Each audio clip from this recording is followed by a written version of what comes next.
Pred 30 rokmi sme spolu s mojím otcom založili vinárskú firmu. V súčasnosti obhospodarujeme 10 hektárov vinohradov, v ktorých hlavná nosná odroda je veľtlín zelený.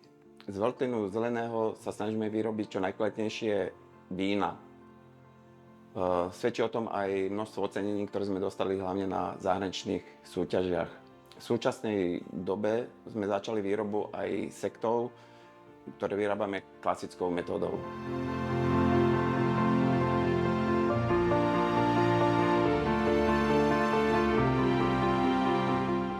Súčasťou nášho vinárstva Vino Ludvík je aj ubytovanie, ktoré sme nazvali My House.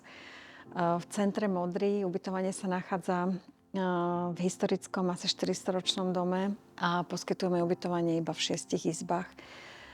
Je netradičné, nie je to typické hotelové ubytovanie, ale o to zaujímavejšie. Radi vás privítame v My House Modre. Tešíme sa na vás.